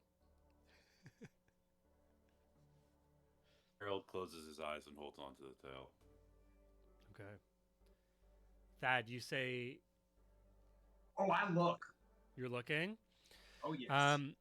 Yeah, so as you come towards one of the larger, like that you're walking through these almost like tombstones but larger, and as if it's like the text has been broken off. You see, as you come close to the runes, like shift and meld. From a distant, you didn't think you understood the language of these runes, but as you come close, they kind of come into focus and almost reform into a language that you do recognize. And each line of this broken pillar are moments.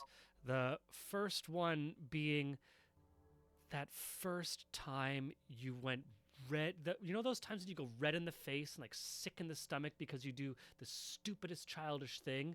There's this clear moment of dropping the line that your father told you to hold on when mooring the boat that he had brought in. And by not holding on to that line, the boat just went a little too far and like scuffed the dock. It was a totally meaningless problem in terms of like damage, but it was the first deep cut of shame into the memory of Thad. And you can keep going through these lines.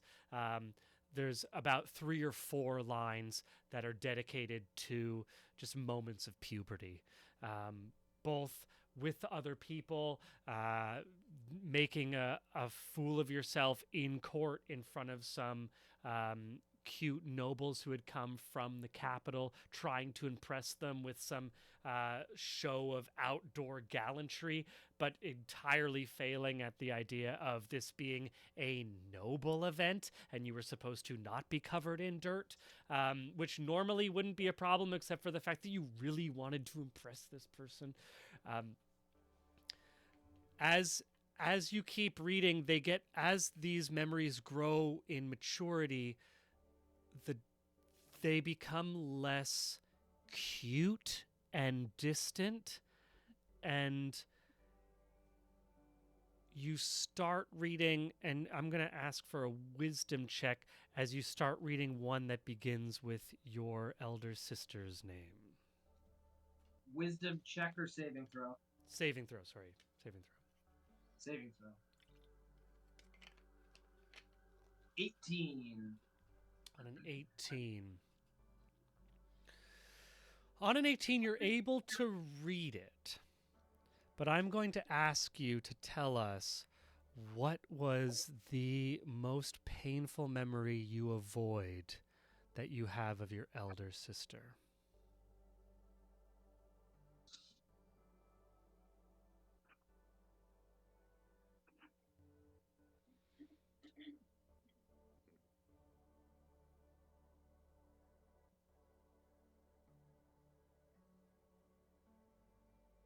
After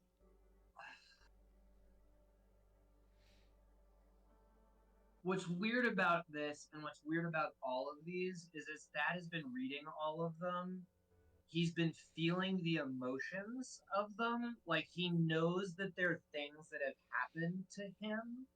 And if this makes any kind of sense, he knows that they happened. He can remember them happening, but there's no details to any of them. So it's almost like when he's reading them for the first time. And when it comes to the one with his sister, he had shamed the man that his sister had been interested in on a hunt out of pure pettiness, like completely made him look like a doofus. And his elder sister tore into him in front of everybody about how she was rightfully going to inherit, pretty much everything, that all of the estates were hers, all decisions would be made for her, like that she was going to, and I was eventually going to be thrown away into the tower to be nothing but a book scribe. So my opinion and my ability to do any kind of social maneuvering was really for naught and a futile attempt. Yeah. The first time that, the first time where, when you are in a family of power and status, even familial relationships eventually become power relationships.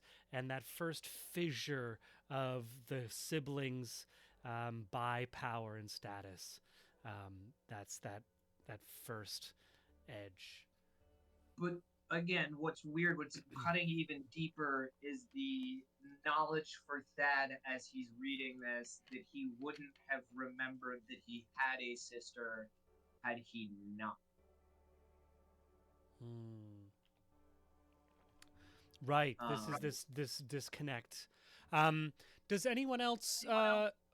Aelric and so Harold's eyes are closed. Aelric, are you like eyes straight ahead? I'm gonna ask Aelric, Arlie, and Bubo to give me wisdom saving throws. So Unless you're intentionally trying to read it. I don't know if you saw what I wrote in the little chat, but I before I understood, like, which again is like Arlie's, she ran after, as soon as Thad moved to go look at one, Arlie was like, oh, I'm gonna go read over Thad's shoulder, even though like cool, tiny, that's like not physically possible, but it's like that thing where like if Thad becomes like immersed in a thing, I would love for Arlie to sort of be like standing awkwardly too close, being like, what are you looking at? And yeah, I don't know totally. If he sees what he sees, but if he like has any kind of physical reaction where he like stumbles back, it's that kind of thing where she's like, like gets stepped on or like elbowed in the face because she's like just that's kind of the angle. But now there's a whole interaction where Legion is seeing the Legion cat, is playing with the cat. So as Thad and then Arlie kind of peeks up like over the shoulder, kind of is like over like the love around handles or like around the buttock of Thad. The library cats get gets quite bored, like I don't like this, and ends up finding itself perched up onto Nunkkoepi. That's the word, right? The name. Yeah. So and yeah, he can't help himself. It seems with this cat. Suddenly there is his attention is being pulled, even though there's a very tender moment with Thad where he connects to that sense of loss because that obviously resonates hugely with Legion. But then this cat is also a conduit of life, and so he sees this thing is surviving. Like, oh, let me and so he's just constantly slowly drifting towards the cat, trying to get its attention and its love. Oh yeah, fully. And the cat and just like cats do, as soon as you want to pick up the cat's like, maybe I'm gonna be a little more further away, or maybe I'll be just a little further over here. I think here is a bit more comfortable. And so there's this like very like so soft lumber, like not even lumbering, but like a slow soft kind of reaching after the cat between these pillars of or these kind of mounds of memory. Arlie, you as you come up, you see written in Kender, which is a language not often writ, more often spoken, and so it's actually it borrows sound symbols and even pictographs from other languages, mostly common, but it's just a kind of grab bag as a written language. You also see moments of history. These are moments that they're pushed down and aside. A lot of these moments are those. That's what's the word again? Cavorting. Cavorting. A lot of memories of cavorting, of parties, of fancy dress, of beautiful like wondrous exchanges with people, very witty moments, and then being able to go and play and come back. Things from a different life that had been put aside because the pain of living with them had been too much when first being in that cleric's tower.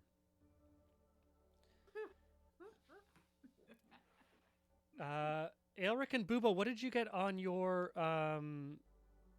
wisdom checks? Or if you're doing something specifically to like look at them, you don't need to check. Or if you're like doing something like Herald, like Boobo, if you wanted to fly away to be totally avoiding it, that'll give you a benefit. Your vision though means that distance isn't much of a problem. Elric is focusing on the bear. Okay. Orson. So Elric is mission focused on getting across and just staring at Orson Pausley. So Orson has like chin up so that he can't really see the horizon. Like he's just like, do you kind of walk with him, stiff upper lip? Right behind him. Okay. Right behind him. In his cool. The two of you just staying like that. And Boobo. How do you pass Boobo through? rolled a 5. Rolled a 5. Mm. Okay.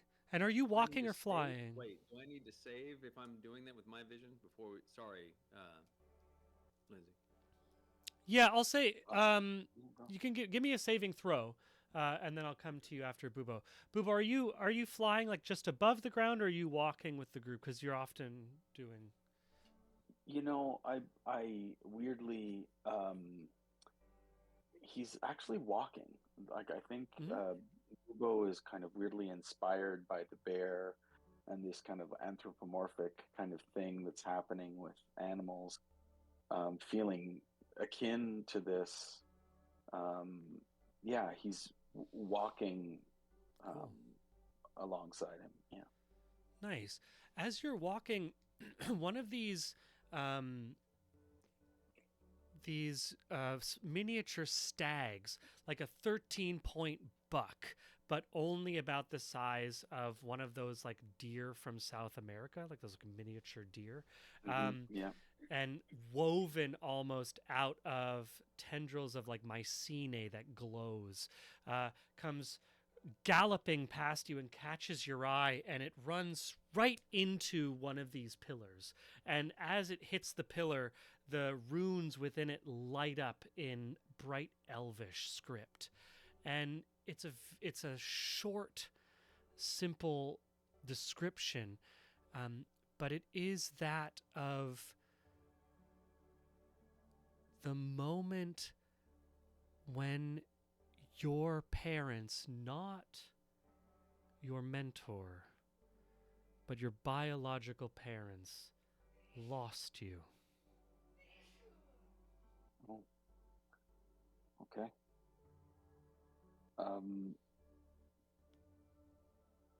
Bubo is almost in a trance as he sees almost like a movie play out in his mind of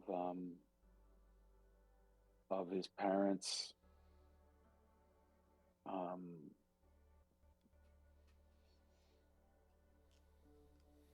having Bubo, being so proud of him, so joyous of having a new life come into the world, and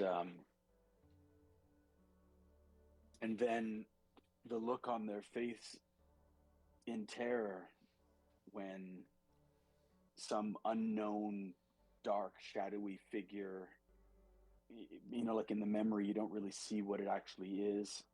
It's just you see them kind of look off screen, as it were, into the darkness, and you see that their joy turns to fear, and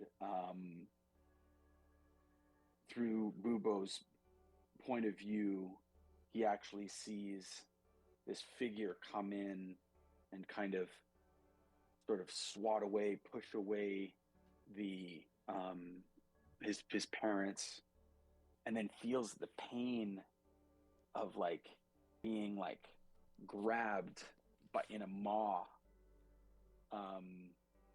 and carried away into the darkness. What I'm describing is that some predator captured me immediately, or very close to when I was born, and assaulted my parents and took off into the darkness with me. He didn't really ever remember that this had happened, because it happened way before memories could be formed. But I guess he now sort of sees the origin of his loneliness, of his like detachment from his parents. Mm-hmm. And as you almost yearn to see beyond, almost like seeing beyond what the dream allows you to, the text kind of fades back into, loses that illumination, and also the lines are lost through the crack of the rock, because even these deeply repressed memories that can still be accessed through this area in this glade of memories are imperfect. And it is in this... Yeah. Bubo's weeping. Bubo cries. Maybe not like, sobs, but he's crying as he walks. Mm-hmm. And Aelric, coming back to you. How did you roll on your saving throw? On a 12. You keep your gaze straight and keep yourself in lockstep with Orson Pawsley.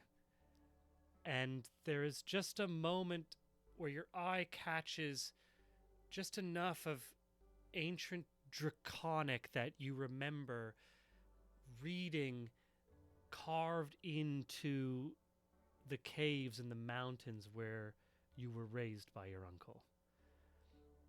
And it's only a couple of symbols that start to bring up those images, and beyond just the ancient runes carved in the rock of that ancient cave, it is a combination of 3 sigils that you remember specifically from the time before you were there, back when there were others than just the 2 of you. But you catch yourself and steel yourself to know that no more can be seen.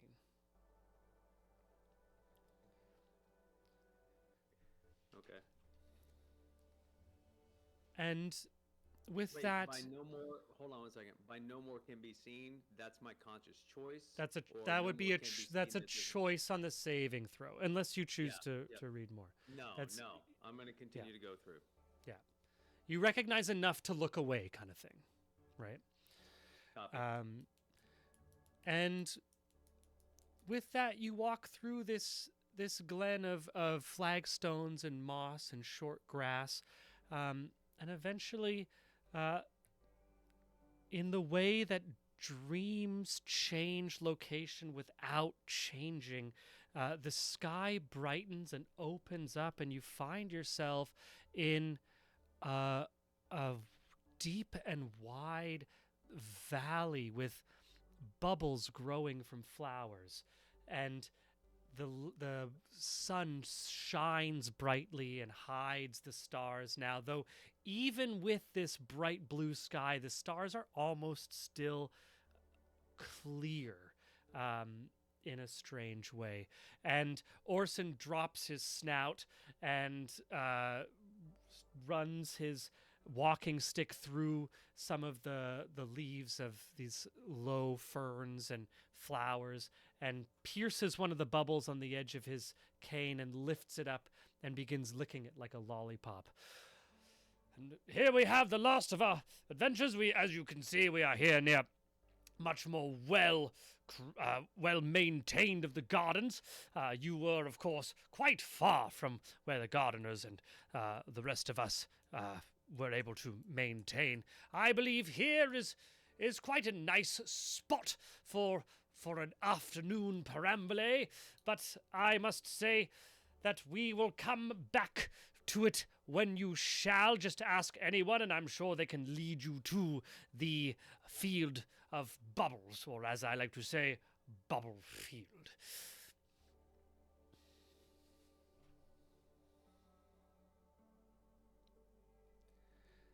And it is only it's like enough time to enjoy and start to appreciate some of these other looks at in Bubble Field before you see a large wall ahead of you, and almost a pathway that first becomes flat, then a few cobblestones, then flagstones with moss in between, and finally you're on a proper path. And after a few hundred meters, that path ends at a proper gate, gold inlaid, and with two quite important looking guards standing out front of the closed gate. And you come up to this closed gate, they stop, and Orson speaks. I am here, yes, with, of course, the great heroes of the Dragon Slayers, and if you may, we should, of course, get through. We have to get ourselves ready for the party, and I believe Leroy is expecting us. The two are able to look at each other without turning their heads because they have eyes on the sides, these large frog guards. One looks to the other looks to them, then back forward. Okay, Orson, you can come in. And the eyes, like these four sets of eyes, kind of all look in separate directions. They end up focusing towards Little Bubo and the library cat. And they say, and yes, your two guests can come, and their perches are welcome, of course.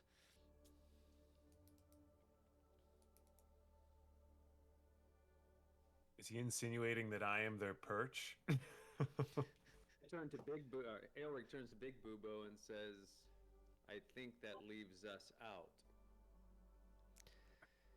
Yeah, there was obviously a difference between these animals and the whatever we are, whatever they consider us to be.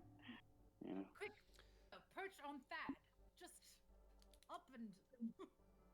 Yeah, Bubo is like, little Bubo is sitting on Thad's shoulder as it oft wants to do, and says, Hey, I'm sorry, I should retcon that. Harold has not been like holding onto the tail across the meadow of bubbles and the like. I figured Harold was doing something in between, not holding the tail and not frolicking gaily in the bubble fields. Somewhere in between those two extremes. Of too much fear and too much levity.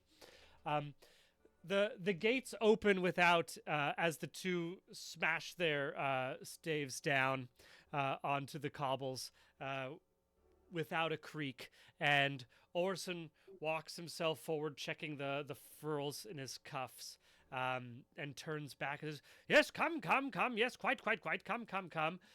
Bubo sitting on your little Bubo sitting on your shoulder, Thad says, "I believe we should be inside. I can smell the taste of fresh meat."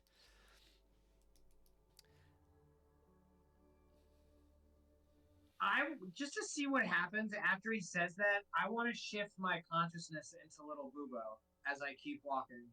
Can I? Roll. Yeah. Suddenly you're just like looking at a giant Thad face with white eyes.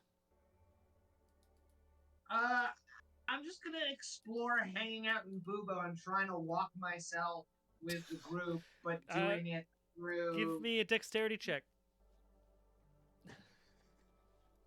Flat dexterity, yeah. 15? Yeah. With a 15, looking it's a bit easier because Bubo's perched on your shoulder. But there is this moment of like the first couple steps are a little hesitant, and then you kind of get comfortable walking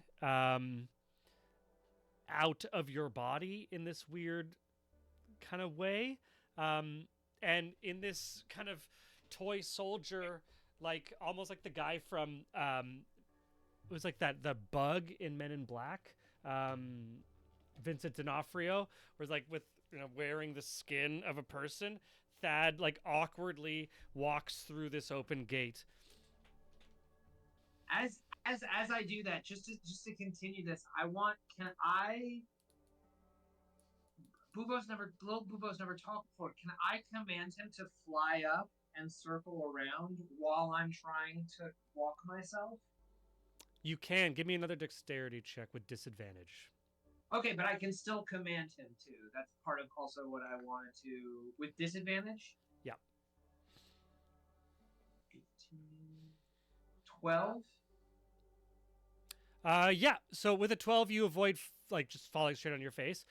When your perception moves from like next to your body to like now up and above it, the disorientation gets a lot harder, and shuffling you find is like the best way to maintain Thad's upright position. For the next little bit of the walk, then, since we seem to be in a safe environment, I'm just going to practice doing this, keeping Bubo close enough that I can maintain consciousness and sort of keep like a look around me in 360 degrees with him flying and walking with the group. Cool. Yeah, so you all see Thad's eyes go white and then just start like walking kind of drunkenly. Little Bubo takes off and eventually gets down to just like stumbling like at the end of a massively long bender. White eyes, dead-faced Thad, just kind of like ambling forward through the open gate. Elric marches towards the two guards, gestures back to Bubo and Harold, and says, "And us that are not perches?" The two, once again, the two eyes look at each other, back at you. Give me a... They better come hard. No. No, they look you up and down, and they look large Boo up and down, and they're saying, quite good. Here with Orson, I think we can accept that. Can we accept that? We can accept that. And my friend, pointing down to Harold. All four eyes converge on Harold. The one of them strays to Arlie. I'm afraid we will need to ask you to prove yourselves worthy of entrance to Versailles. By forming a perch, is that the requirement? Sorry. Are you a perch? Is that and who is perched upon thee? I mean, I'm made of sort of organic material. I'm sure that I could fashion myself into some sort of a literal perch Oh, if you we needed. Arlie then leaps into the air at Legion. My understanding at this point was that Legion and had become a perch for the cat at this point, basically. Oh, Um, like a cat so, like- perch. Okay. Yeah, I like mean, like can I be a over. People, can I be a people perch or a halfling perch as well of all accoutrements? You can try. I mean, they could definitely get on you in terms of like their size compared to yours. Arlie is blatantly misunderstanding whatever it is that they're requesting. So much. Whatever sort of actual angle of like, why do you deserve to be here? Integrity. She's just like, why? We just need to stack each other, right? That's like. The two of them just look at each other like, oh my god, this Boobo, is super Boobo. embarrassing. I mean, I don't normally do. I know. This is well. I mean, I don't want to work here. Ubo looks at Elric and kind of winks at him, and he does a big flapping of his wings and perches himself on Elric's shoulders. And On Aelric's shoulders? on Elric's shoulders. Yeah, he's about the only one who'd be able to kind of carry me in that way. And I go, Okay, Aelric was given the go. You and Aelric were actually given the go ahead by the guards. oh, I didn't know. I didn't. Sorry, I missed that. That was I my missed lack that of part. clarity. Sorry. No, yeah, okay. Right. Well, I guess so. Arlie picks herself up after leaping, and Legion doesn't catch her, so she just eats it. And then she gets up, and she's like, "Right. So that cat and its perch that you allowed in. That's actually my cat. That's actually my divinely gifted pet. Right? So as the owner in the material realm, at least until it gets bored and goes home." What's this? What is it? Someone was saying I was very divine, which is true. That's my argument. Oh yes. The cat kind of does like a reach out and like to the two frog guards. That one is my backup. Yeah, that's great. Love that. The two guards say, oh, "Of course, yes. Sorry, how stupid of us. Yes, quite. You and your just make sure you keep your backup in eyesight. Don't lose it. I shan't." Can I create like a backpack of sorts that Arlie could like sit in like Yoda basically on my back, made out of like bramble, Like Baby Yoda. Yeah, if you want to, yeah, for sure. like a bramble backpack with some nice moss inner coating as well. Only because the cat demanded it, so I'm ingratiating myself to the cat by allowing this. Yeah, the cat just like Looks rubbing down itself to on your Harold and face. squats down to Harold's level as best he can and says, "Thoughts?" And how might I prove myself to enter? He says, smiling sweetly.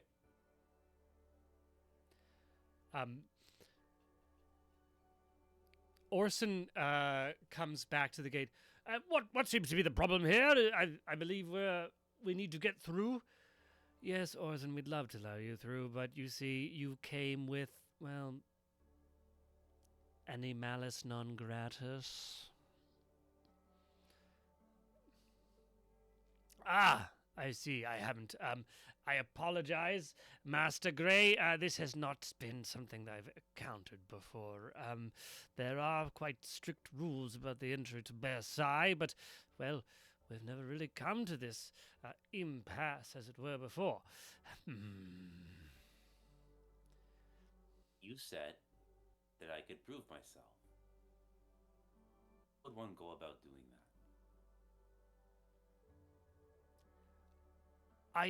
Is this what they... Did you say he had to prove himself in front of me? This is extremely embarrassing. Orson is going to try to... Harold, you hate we all have a little understanding of the hatred that Harold has towards aristocracy and stuck-up people and status. But there is something special, and specifically gnomes. There is something very special when someone absolutely dresses down one who is of lower rank. And Orson begins to do this. A verbal dressing down of like, how dare you? Absolutely stunning. Do you know that my ancestors were the ones who put this gate here in the first place? And you think you can stand here and my guests? And not only were they those who slay the dragon, which of course Leroy will prove and I shall ascertain momentarily, though you won't be even invited to see the event, but you have the audacity, sirs, yes, both of you, sirs, to prevent the herald of the grey between colours entry to Versailles, I say. Versailles, sir! It's a natural 19 he rolls on a persuasion. And the two of them step aside, and Four Eyes suddenly just find other places to look around as the entryway is open. And you are allowed entry to, and this is vamp. If I can. As we pass by the frogs, Aelric whispers to the one to his right, "You should thank him. He just saved you a very difficult afternoon." And continues on.